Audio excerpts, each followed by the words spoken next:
और देखिए हमारे साथ चर्चा के लिए खास मेहमान इस वक्त मौजूद हैं। आलोक वत्स है नेता बीजेपी, अनुज आत्रे हमारे साथ में नेता कांग्रेस, पीयूष पंत है वरिष्ठ पत्रकार स्टूडियो में इस वक्त, सुनील कौशिक भी वरिष्ठ पत्रकार स्टूडियो में हमारे साथ में है, और मोहम्मद अमीन है पूर्व ज्वाइंट डायरेक्टर हैं ईसी, वो भी हमारे साथ में इस वक्त हैं, और अमित जी भी हमारे साथ में कंसल्टिंग एडिटर। सभी का एक बार फिर से स्वागत है। सवाल बीजेपी से यहाँ सबसे पहले करते हैं। आलोक वत्स साहब, अमित शाह ने कहा कि पिछली बार से भी ज्यादा बड़ी जीत होगी, लेकिन जिस तरीके का आलम वहां पर बना हुआ है, आप नहीं मानते कि चुनौतियां हैं कहीं? क्योंकि जो वादा किया वो कितना पूरा आपने किया? 2018 के चुनाव में जो वादा करके आप आए थे, उन वादों पर कितना खराब उतरे? देखिए पूजा जी, भारतीय जनता पार्टी के लिए हर चुनाव इंपॉर्टेंट है, चाहे वो छोटा से छोटा चुनाव हो या बड़ा से बड़ा चुनाव हो। वो तो अब सर्व ज्ञात है। हमारे कार्यकर्ता 24 घंटे इलेक्शन मोड में रहते हैं।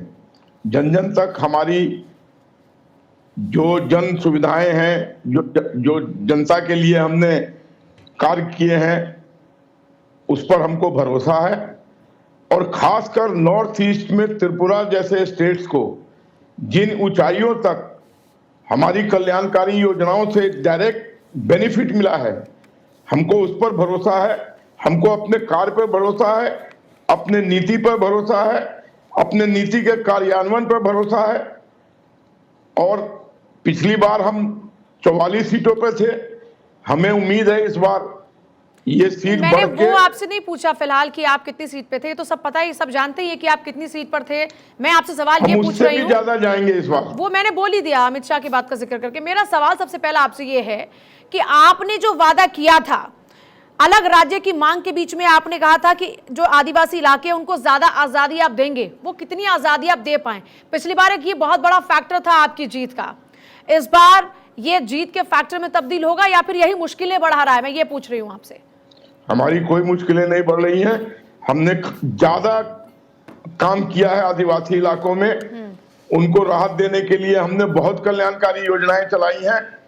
और हमें उम्मीद है कि जिस तरीके से पिछले चुनाव में उन्होंने हमारे साथ दिया था, इस बार भी वो हमारे साथ उसी लय में रहेंगी।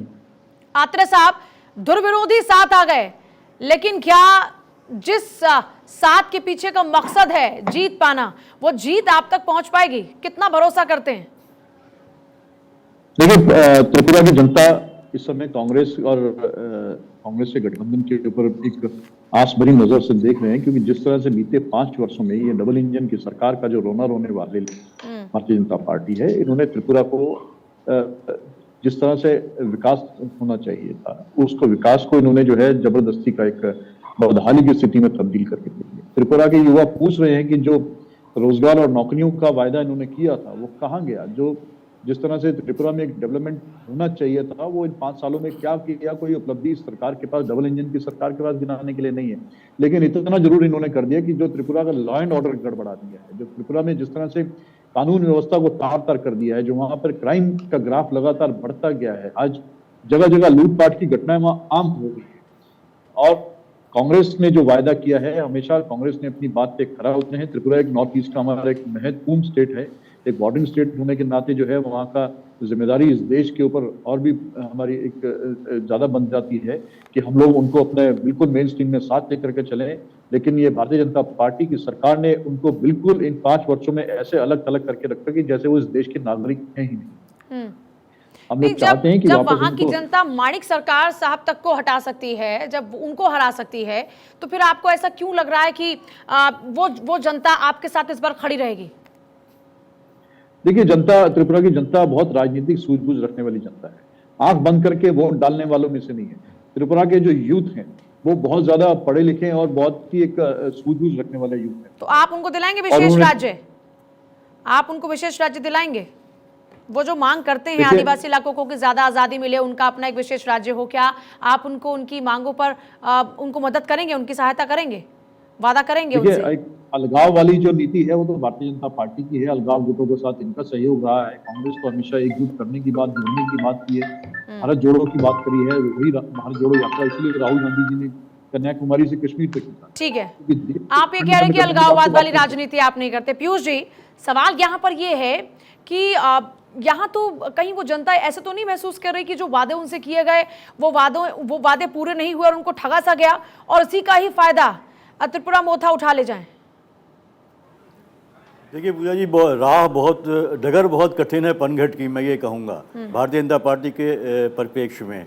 तो जो उनको पिछली बार एक मैसिव सपोर्ट मिला था उसमें ट्राइबल्स भी शामिल थे और हमने देखा था कि वहाँ के जो ट्राइबल एरिया 20 सीटें थी उनमें जो है भारतीय जनता पार्टी और जो वहाँ के जो इंडिजिनस जो ट्राइबल पीपल की पार्टी थी उन दोनों ने मिलकर चुनाव लड़ा था और जीते थे। लेकिन देखिए इस बार थोड़ी स्थितियाँ कठिन है क्योंकि एंटी इनकम्बेंसी है और उसके अलावा जो है ट्राइबल जो इलाका है उसमें जो है अब एक नई ताकत जो है नई वहाँ के लोकल लीडरों की जो त्रिपुरा मोथा के रूप में जो खड़ी हो गई है, जिसके साथ भारतीय जनता पार्टी भी अलायंस करना चाह रही थी लेकिन हो नहीं पाया क्योंकि वो जो है कि सेपरेट एक ट्राइबल एरिया की डिमांड कर रहे थे वो।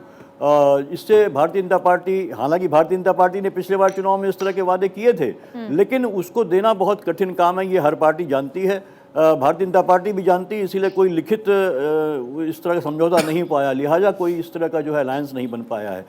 तो निश्चित रूप से एक चुनौती है वहाँ पे त्रिपुरा में और भारतीय जनता पार्टी के लिए भी इस बार तो उतना आसान नहीं है क्योंकि लेकिन भारतीय जनता पार्टी को एक फ़ायदा मिल सकता है कि यहाँ पे इस बार प्लेयर्स बहुत हैं। देखिए पिछली बार जो है कि एक जो कांग्रेस के वोट थे, मैं वापस लौट रही हूँ, आपके इस पॉइंट के साथ वापस लौटेंगे। पंजी, आपसे जो बात हो रही थी उसको जरा पूरा कीजिएगा। देखिए पूजा, मैं यही कह रहा था कि मुश्किल है थोड़ा सा भाजपा के लिए वो जीत हासिल करना जो उन्होंने 2018 में हासिल करी थी क्योंकि एक तो एंटी इनकम्बेंसी फैक्टर है, दूसरा जो है कि जो उनका अलायंस पार्टनर थे वो इंडिजिनस पीपल ट्राइबल जो वो उनके एक तो नेता जो थे उनकी मृत्यु हो गई और वो उसमें से बहुत से एमएलए छोड़ के जो है तीन एमएलए जो है छोड़ के चले गए और उनमें से काफ़ी कार्यकर्ता भी गए हैं जो कि जो है कि मोठा में जो शामिल हो गए क्योंकि मोठा जो है कि वो उनके चैंपियन बना है, उनके लिए उनके अलग जो है एक त्रिपुरा जो ट्राइबल राज्य की मांग कर रहा है लगातार उस मुद्दे पे अड़ा हुआ है। तो अभी कह रहे हैं कि बहुत मैटर करता है इस बार। जी वो है और इसलिए जो है कि इस बार थोड़ी सी मुश्किल इसीलिए देखिए उसके प्रभाव को कम होता हुआ देख इस बार बीजेपी ने अलायंस जो किया है वो सिर्फ 5 सीटें दी हैं जो है इंडिजिनस पीपल्स ट्राइबल जो फ्रंट है उसको। तो निश्चित रूप से इस बार थोड़ी सी मुश्किल भारतीय जनता पार्टी के लिए होगी लेकिन चूंकि वहाँ पे इतने टीएमसी भी मैदान पे है, कांग्रेस और लेफ्ट का अलायंस जरूर है लेकिन पिछली बार जो है कांग्रेस की वजह से ही भारतीय जनता पार्टी सत्ता में आई थी। सारे के सारे कांग्रेस के जो मतदाता थे वो जो उनका 37% से 2% पे आ गया था वोट में, तो वो चले गए थे। लेकिन क्या वो जिस लेफ्ट के खिलाफ कांग्रेस के मतदाताओं ने वोट दिया था भाजपा में गए थे, क्या इस बार वो लौट के आएंगे? मुश्किल थोड़ा लगता है। और ये हमने देखा टीएमसी में काफी नेता टीएमसी में, मतलब आप कह रहे हैं कि राह किसी के लिए भी आसान है। कौशिक साहब, आप क्या कहते हैं? राह किसी के लिए भी आसान नहीं है क्योंकि अभी भी मुद्दा तो आज भी वही अटका हुआ है। 2018 में जो मुद्दा बना था आज भी वही मुद्दा है, लॉ एंड ऑर्डर आज भी एक मुद्दा है। तो फिर किस पर जनता भरोसा करे? पहले तो ये था कि बीजेपी की सरकार को देखा नहीं था, अब वो सरकार को भी देख लिया, तो अब तो मुझे लगता है कि लोग कंपैरिजन करेंगे कि इस सरकार ने ये बेहतर काम किया, ये हमारे लिए ज्यादा है, या फिर हमारी जो स्थानीय पार्टीज हैं वो हमारे लिए ज्यादा बेहतर है। क्या देखो पूजा जी, पहली बार जब बीजेपी की सरकार आती है और 2 साल बाद मुख्यमंत्री बदलना पड़ता है तो ऐसा नहीं कि बीजेपी के लिए बहुत चीज़ें आसान हैं वहाँ पर। दूसरा, आप देखेंगे कि 84% वहाँ हिंदू है और हिंदू होने के बावजूद 2018 में पहली बार आप सरकार बना पाते हैं और उस सरकार में भी आप देखेंगे कि मुख्यमंत्री आपको बदलना पड़ता है। ऐसी स्थिति में क्या 2023 में जो अभी आज जो वोटिंग हो रही है उस पर आसान है? लेकिन हाँ, जो बीजेपी ने जिस रणनीति के तहत जो वहाँ व्यवस्थाएं की हैं जिसको मैं समझ पा रहा हूँ कि टीएमसी वहाँ 28 सीटों पर चुनाव लड़ रही है और टीएमसी में कांग्रेस के वो बड़े नेता जो दिसंबर में ज्वाइन किया था, जिसमें कांग्रेस के पूर्व अध्यक्ष पीयूष कांति जैसे बड़े नेता भी वहाँ पहुंचे थे। 6 बड़े नेता हैं जो अध्यक्षों की कुर्सियों पर रहे हैं वहाँ पे। ऐसी स्थिति में टीएमसी क्या डैमेज करेगी और टीएमसी यदि वोट काटने में कामयाब होती है तो किसको फायदा मिलेगा? ये पश्चिम बंगाल के गवर्नर्स को लेकर के आप कनेक्ट कीजिए कि कुछ दिनों से पश्चिम बंगाल के गवर्नर और मुख्यमंत्री के बीच बहुत नोकझोंक नहीं हो रही है। क्यों नोकझोंक नहीं हो रही है? ये देखिए कि जो बीजेपी के बड़े नेता हैं वो भी नहीं पचा पा रहे इस बात को लेकर के। तो मेरा जहां तक है कि क्या कोई बड़ी डील हुई है? बड़ी डील के कारण कांग्रेस और लेफ्ट के गठबंधन में टीएमसी नहीं गई और टीएमसी ने दिसंबर से ही कांग्रेस के और लेफ्ट के बड़े नेताओं को ज्वाइन करा के अलग आप ये अलग कह रहे रह के हैं कि चुनाव जो लड़ा। ममता बनर्जी पीएम बनने का ख्वाब देखती हैं, उनकी डील बीजेपी के साथ नहीं होगी, आप ये कह रहे हैं? नहीं, बिल्कुल आप देखिए ना कि अब मुख्यमंत्री प्रधानमंत्री की तारीफ होती है, आरएसएस की तारीफ होती है, और ये त्रिपुरा के चुनाव में दिख रहा है कि 28 सीटों पर चुनाव लड़के टीएमसी क्या जताना चाहती है। अमित जी, ये टीएमसी की एंट्री का जिक्र हो रहा है, ये टीएमसी की एंट्री किसके लिए नफा, किसके लिए नुकसान है? देखिए, निश्चित तौर पर पूजा, नुकसान तो कांग्रेस पार्टी को करेगी टीएमसी, लेकिन उससे ज़्यादा नुकसान जो है वो आईपीएफटी जो एक पार्टी थी जिसके साथ बीजेपी ने पिछले चुनाव में गठबंधन किया, जिसका नारा था अलग त्रिपुरा लैंड का, वो पूरा नहीं कर पाई। और तिमोरा मोथा जिसकी चर्चा तमाम लोग कर रहे हैं, वो पार्टी जो जन्मी है और उस पार्टी के जो सर्वे सर्वा है वो भी कांग्रेस से गए हैं। प्रद्युत किशोर मानिक राजघराने के से ताल्लुक रखते हैं और उन्होंने वो पार्टी बनाई। अब वो पार्टी, उस पार्टी का नारा ये है कि भारतीय जनता पार्टी जिसके दम पे सरकार जिसके साथ बना चुकी है, उन्होंने आपके साथ छल किया है। वो छल ये है कि आपको अलग राज्य की विषय में जो बातें थी वो नहीं, वो ऑटोनोमस बॉडी तक की बात नहीं हो पाई। तो अब जाकर उस तिमोरा मोथा ने यही अपना नारा दिया है कि हम अगर सत्ता में आते हैं या आपने अगर हमें इस चीज़ के लिए लायक समझा तो हम अलग आदिवासी जो बाहुल्य इलाके हैं, पूजा मैं बताऊं 31 से 35% आबादी जो है वहाँ और इलाके वो आदिवासी बाहुल्य हैं, जहां पर तिमोरा मोथा अपना वर्चस्व दिखाने में सक्षम अपने आप को कह रही है। कितना होगा वो चुनाव के बाद पता चलेगा, लेकिन जो सबसे बड़ी बात है वो अगर 2-4 सीटें जीतने में भी कामयाब हो जाती हैं या 10 सीटों पर अपना प्रभाव छोड़ने में कामयाब हो जाती हैं, तो ये तमाम जो राष्ट्रीय पार्टियां हैं ना, भारतीय जनता पार्टी, तो आप लोग ये कह रहे हैं कि कांग्रेस के जो तमाम बड़े नेता हैं जब वो इधर उधर बटी गए तो कांग्रेस भले ही चली जाए सीपीएम के साथ में, तो कांग्रेस का होना ना होना वहां पर कोई फर्क नहीं करता, क्योंकि जो तमाम बड़े नेता हैं वो तो निकल निकल के बाहर आ गए, डेंट तो वही करेंगे कांग्रेस को। बिल्कुल, आप देखें कि कांग्रेस इस चुनाव को कितनी संजीदगी से ले रही है, उसका उदाहरण ये है कि लेफ्ट के साथ वो चुनाव लड़ रही है। केरल में वो लेफ्ट के आमने सामने चुनाव लड़ती है, पश्चिम बंगाल में वो लेफ्ट के साथ लड़ती है और तृणमूल कांग्रेस के खिलाफ लड़ती है। यहाँ कमोबेश वही स्थिति है। इसके अलावा अगर आप लेफ्ट के साथ चुनाव लड़ रहे हैं तो क्या आपका कोई साझा घोषणा पत्र है? नहीं।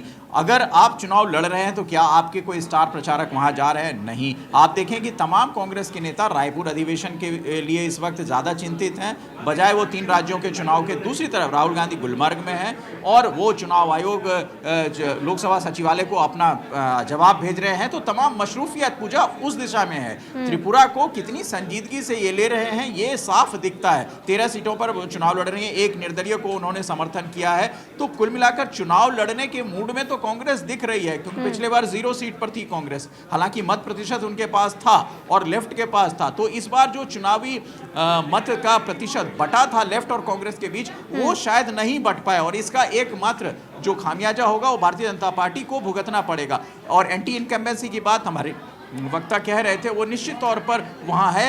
वहाँ सबसे ज़्यादा जो समस्या है पूजा वो है लॉ एंड ऑर्डर की। और आप देखें राजनीतिक तौर पर जितनी वहाँ पर हत्याएं हो रही हैं, हुई थी और जितने हमले हो रहे हैं, वो अपने आप में ये कहानी बदस्तूर बताने के लिए पर्याप्त है कि किस तरह चुनाव के मौसम में भी त्रिपुरा में लॉ एंड ऑर्डर नहीं है। यही नहीं, अजय कुमार जो कांग्रेस के प्रभारी हैं त्रिपुरा के, उनके ऊपर भी हमले हुए, भारतीय जनता पार्टी के लोगों के ऊपर वहां की सरकार के रहते मतलब इतने सारे मुद्दे थे लेकिन कांग्रेस भुना नहीं पाई। ये फॉर द फॉर्मेलिटी आप जाकर आप सीपीएम के साथ में खड़े हो जाते हैं और कहते हैं कि मिलकर चुनाव लड़ रहे हैं, इससे बात नहीं बनने वाली है।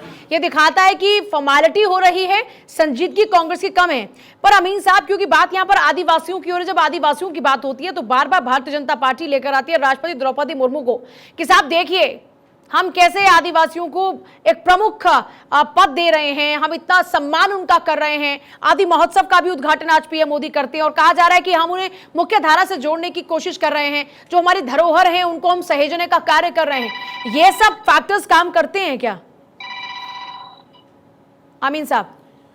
देखिए, अभी आपने देखा होगा कि जो हमारे कुछ वोटर्स हैं माइग्रेंट्स, वो मिज़ोरम के थे, उनको यहाँ पर लिस्ट किया गया और उनको प्रॉपर स्थान दिया गया कि वो वोट अपना कास्ट कर सकें।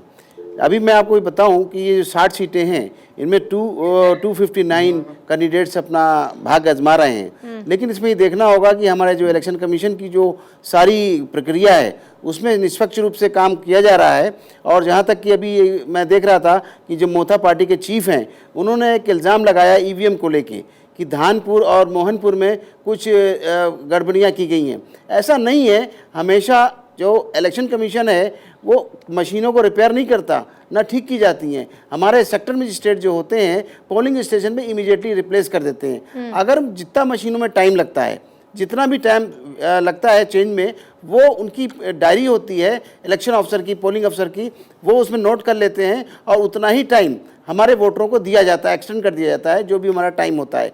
तो इस तरीके से जो उन्होंने इल्ज़ाम लगाया उसको मैं पूरा डिनाई करता हूँ। उसमें ऐसी कोई बात नहीं है हमारी ईवीएम मशीनों में।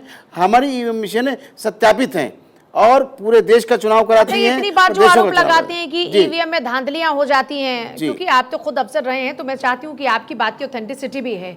इतना कहा जाता है कि ईवीएम में धांधली हो जाती है, बटन दबाओ कोई छपेगा कमल, ऐसा होता है क्या, या ऐसा कुछ पॉसिबल है क्या? पूजा जी ऐसा बिल्कुल नहीं है। आप ये देखिए कि जब भी चुनाव अमित होता है जी कुछ उसमें कह रहे सारी हैं। पार्टियों के एजेंट्स आते हैं। उन एजेंट्स के सामने जो भी हमारी मशीनें रखी होती हैं उसको बोलते हैं रैंडमाइजेशन। इमीडिएटली कोई ना कोई मशीन ले लेते हैं और उसमें कहते हैं आप लोग वोट डाल के देखिए। जब तक वो सेटिस्फाइड नहीं होते, उनके हस्ताक्षर नहीं हो जाते, तब तक उन मशीनों का यूज़ नहीं किया जाता। इसीलिए ये कई बार इल्ज़ाम लगाया गया है कि ये मशीनों में बेईमानी होती है, जबकि ऐसा बिल्कुल नहीं है। ये इलेक्ट्रॉनिक मशीनें हैं, इन मशीनों में कोई हेरफेर नहीं हो सकता। They like just like a calculator. आपके ऊपर सवाल बैटरी उठाते ऑपरेटेड रहे है, राजनीतिक दल। ये बैटरी ऑपरेटेड सच है। उतना ही है कि नहीं, नहीं। ईवीएम को लेकर आपके तरफ से जितनी सफाई दी जा रही है जी। वो सब मान्य है, लेकिन इसके बावजूद अमीन साहब, जी। चुनाव आयोग के तमाम सफाइयों के बावजूद पॉलिटिकल पार्टी की तरफ से, किसी न किसी पॉलिटिकल की पार्टी की तरफ से ईवीएम पर सवाल खड़ा किया जाता ही रहा। ये बदस्तूर जारी है, ये हर पॉलिटिकल पार्टी करती है। पहले भारतीय जनता पार्टी की तरफ से लालकृष्ण आडवाणी वगैरह की तरफ से हुआ था, उसके बाद दूसरे चरण में कांग्रेस की तरफ से हुआ, अब रीजनल पार्टीज भी करती हैं। बिल्कुल। तो इस चीज का समाधान जो है, प्रॉपर समाधान जरूरी है, और प्रॉपर समाधान तभी हो पाएगा जब चुनाव आयोग राजनीतिक दलों को संतुष्ट कर दे। तब ये आवाज शायद नहीं उठ पाएगी, क्योंकि एक दूसरी आवाज हो जाती है। जो भी मशीनें लाई जाती हैं, आपको होगा पता, वीवीपैट भी जब भी लाई गई, सारे जो दल होते हैं उन दलों के रिप्रेजेंटेटिव को बुलाया जाता है। वो आते हैं, देखते हैं, जब तक वो सेटिस्फाई नहीं हो जाते। अभी आपको मैं एक रिसेंट उदाहरण बताऊं, आरवीएम का था, रिमोट वोटिंग मशीन का, वो लागू नहीं हो पाई और उस पर जो भी ऑब्जेक्शन थे इलेक्शन कमीशन ने लिया। अब आपको एक चीज़ और बता दें, कई बार ये कहा गया कि मशीन हैक हो जाती है। मैं आपको ये बता दूं कि अमेरिका में जो कारण था वो ऑनलाइन की वजह से था। ये जो हमारी मशीनें हैं बैटरी ऑपरेटेड हैं, ये ऑनलाइन नहीं चलती हैं। मैं आपको कितनी बार बताऊं।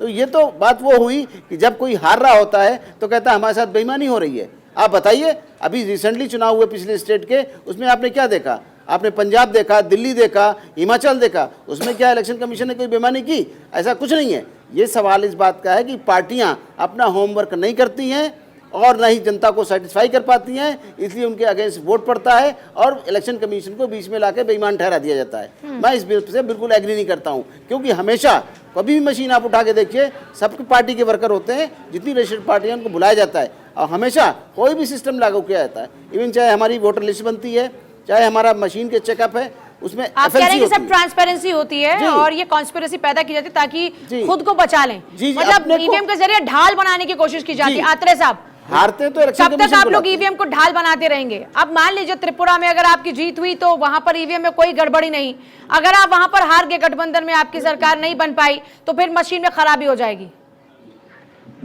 देखिए, हमने तो अभी तक किसी ने भी ईवीएम का नाम नहीं लिया है। आप तो खुद ही अपने आप ही आकलन लगा करके और खुद ही करके बैठे हैं कि नहीं, ईवीएम का जिक्र हुआ, मैं तो इसलिए आपसे सवाल पूछ रही हूँ, क्योंकि आमतौर पर ऐसा ही होता है। आत्रे साहब, हमारी सहयोगी ने ईवीएम का जिक्र नहीं किया, वो तो अमीन साहब की तरफ से इस चीज का जिक्र आया और उस जिक्र पर हमने ये कहा कि भाई राजनीतिक दलों को आप संतुष्ट नहीं कर पाए ऑब्जेक्शन किया है। दो हमारे पोलिंग स्टेशन की बात आई थी, हाँ। धानपुर और मोहनपुर, उस पर मैंने जवाब दिया। ये बोलिए आत्रे साहब। जी, आपका धानपुर देखिए, और आपने मोहनपुर। पूजा जी सीधे तौर पर मुझसे सवाल पूछा कि आप लोग कब तक ईवीएम का ढाल लेते रहेंगे, तो मैं उसका जवाब देता हूँ कि ईवीएम का तो कोई ढाल लेने की आवश्यकता ही नहीं है। ईवीएम का ढाल तो जिन लोगों को उससे लाभ हो रहा है वो उनकी ढाल है। हमने तो कभी नहीं कहा, तमाम कांग्रेस समेत पूरा देश की एक पार्टी को छोड़ के सभी पार्टी समय समय पर इस पे जब प्रश्न चिन्ह लगाते हैं कि जब देखा जाता है, और कोई अनायास नहीं आरोप लगाने की बात कर रहे हैं, ईवीएम को लेकर के आने वाली कांग्रेस पार्टी ही थी। लेकिन अब हम ही बता रहे हैं कि जिन तमाम आप बड़े बड़े यूरोप कंट्रीज में देख लीजिए या जितने भी वेस्टर्न कंट्रीज में देख लीजिए, सब लोग वापस बैलेट पेपर की तरफ आते जा रहे हैं। उसके पीछे साइंटिफिक रीजंस हैं।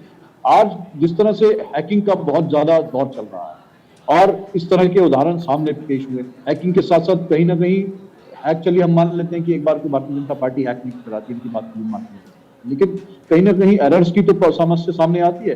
कितनी बार ऐसा होता है वीवीपैट की और जो ईवीएम के जो एक्चुअल वोट्स हैं उनका मिलान होने में समस्या आती है। कितनी बार ऐसा होता है कि एक वोट कितने, अभी पीछे एक उदाहरण मिला कि एक कैंडिडेट जो चुनाव लड़ रहा था उसको 0 वोट मिला। उसने इतना तक प्रश्न उठाया कि अरे साहब मुझे कैसे 0 वोट मिल गया ये बता दीजिए, क्या मेरे कोई भी मेरा समर्थक नहीं होगा, क्या मेरा कोई भी मोहल्ले पड़ोस में आदमी जिसने वोट नहीं दिया होगा, क्या मेरे परिवार के किसी ने वोट नहीं दिया होगा? और उसने यहाँ तक बोला साहब मैंने अपना वोट तो दिया, कम से कम एक वोट तो मुझे दे दीजिए। यात्रा साहब, इस एग्जाम्पल से इतर मैं आपका सवाल आपसे पूछ रही हूँ, मैं आपसे ये पूछ रही हूँ कि अगर त्रिपुरा में आपकी सरकार बनी तो ईवीएम इज ओके, और नहीं बनी तो भी ईवीएम ओके होगी कि नहीं होगी, मैं वहां पे जा रही हूँ। वो डाउट आपके ठीक है, लेकिन क्या इसकी संभावना कितनी है? क्योंकि आमतौर पर यही होता रहा। नहीं, हर चुनाव में तो ऐसा नहीं हुआ। बताइए पीछे इससे पहले कौन से चुनाव में हमने, यानी यात्री साहब अगर आप जीत जाते हैं तो ईवीएम ठीक है, हार जाते हैं तो आपका ईवीएम खराब है, मतलब हर चुनाव में नहीं हुआ, इसके कहने का ये मतलब है। हिमाचल में नहीं हुआ, गुजरात में हुआ। करेंगे कि अभी जो गुजरात के जो नतीजे आए हैं और जिस तरह से आखिरी के 1 घंटे में जितनी भारी मात्रा में वोटिंग हुई है और जिसके सबूत भी कांग्रेस पार्टी ने पेश किए हैं कि एक वोट डालने में जितना समय लगता है, साइंटिफिकली प्रूफ करके दिए हैं, उसके हिसाब से अगर 60 मिनट में जितने वोट डालने चाहिए उससे 4 गुना वोट ज्यादा पोल हुए हैं। चलिए इस विषय पर अत्रे साहब चर्चा मतगणना के दिन कर लेंगे कि ईवीएम कितना सही है कितना गलत। आज बिल्कुल आज जो चर्चा का मुख्य बिंदु है कि क्या आप जो हमारी एंकर पूजा आपसे जानना चाह रही थी वो ये जानना चाह रही थी कि क्या अगर आप चुनाव में जीतते हैं, कांग्रेस पार्टी और लेफ्ट का गठबंधन जीतता है, तो क्या आप जो अलग राज्य की मांग है उस मांग पर आप अपनी सहमति देंगे? ये मुख्य सवाल था और इस सवाल पर ही मैं और पूजा चाहेंगे आप इसका जवाब दें। देखिए, सबसे पहले इस समय त्रिपुरा के सामने जो मूल समस्या है, पहले उन समस्याओं को समाप्त करना पड़ेगा। जो त्रिपुरा की जो मेन मांग है, जो त्रिपुरा के युवाओं की जो मेन मांग है, जो वहां पे एक लॉ एंड ऑर्डर की बात मैंने सबसे पहले उठाई थी, सबसे पहले उन चीजों को कंट्रोल करने की आवश्यकता है। त्रिपुरा देखिए एक बॉर्डरिंग स्टेट है, लगभग हमारा 85% बॉर्डर बांग्लादेश के साथ होता है और कुछ पार्ट इसका म्यांमार के साथ होता है।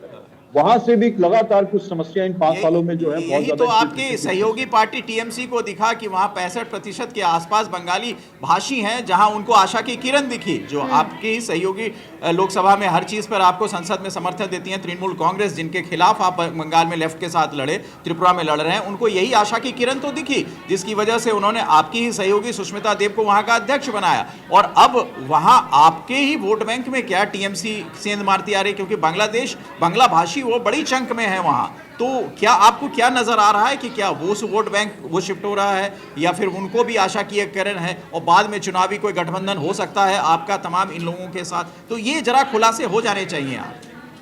हाँ, देखिए निश्चित तौर पे जो पिछले चुनाव के जो नतीजे थे, 2018 का जो चुनाव हुआ था, उसमें पूरा का पूरा वोट जो क्रम्स था वो कांग्रेस से शिफ्ट होकर के भारतीय जनता पार्टी, इनके सहयोगी दल सब जगह गए। हम तो स्वीकार करते हैं कि न केवल बंगाली भाषी बल्कि एक बहुत बड़ा धड़ा जो है कांग्रेस से हट करके दूसरी तरफ गया। और कांग्रेस की एक नीति रही, हम लोगों की नीति रही, हम लोग कभी भी जो है जात के आधार पर, धर्म के आधार पर, भाषा के आधार पर इस तरह की राजनीति नहीं करते। हमारे लिए त्रिपुरा पूरा एक प्रदेश है, त्रिपुरा का एक एक मतदाता हमारे लिए उसी तरह सम्मानित है, चाहे वो किसी भी भाषा को, किसी भी मदद तक, किसी भी कलर और कास्ट का।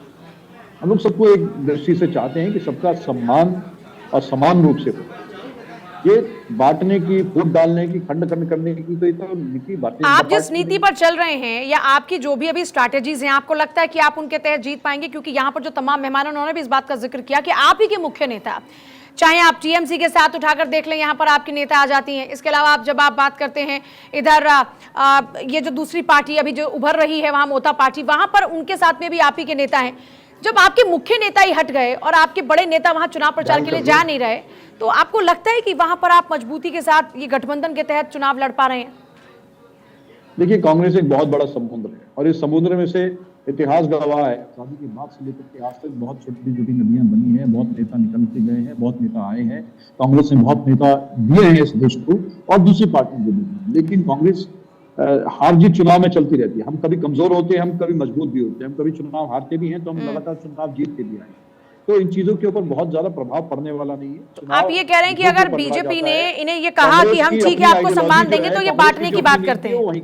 पूजा हमारा सवाल यही मैं बात कर रहा हूँ, देखिए मैं पार्टी की मैं बात कर रहा हूँ, क्या कांग्रेस जब पार्टी उनकी नेताओं के- सरकार यही सवाल। बनेगी इस कांग्रेस बार, अपनी तो आइडियोलॉजी क्या पर वो चलेगा। त्रिपुरा मोथा की जो मांग है या अलग त्रिपुरा की मांग है उसके साथ जाएंगे? भारतीय जनता पार्टी की सरकार थी और वो क्या इस चीज को यहाँ एक नेशनल चैनल वत्स पे साहब। स्पष्ट करेंगे? ये भारतीय बट जनता साहब पार्टी आपसे अपना पहले भी ये पक्ष सवाल रखें। पूछा था, जो पिछली बार आपने वादा किया, इस वादे को आप इस बार पूरा करेंगे कि नहीं करेंगे? क्योंकि आपका वादा अब तक भी पेंडिंग है, जो आपने आदिवासी इलाकों को ज्यादा आजादी देने की बात की थी। देखिए पूजा जी, जो अभी आदि महोत्सव हो रहा है उसमें एक्स्ट्रा फंड हमने एलोकेट, प्रधानमंत्री ने एलोकेट किया है आदिवासी इलाकों के डेवलपमेंट के लिए ही। तो हम वादा तो आपने लगातार एलोकेशन उनके का नहीं, वादा आपने ज्यादा आजादी देने का किया था।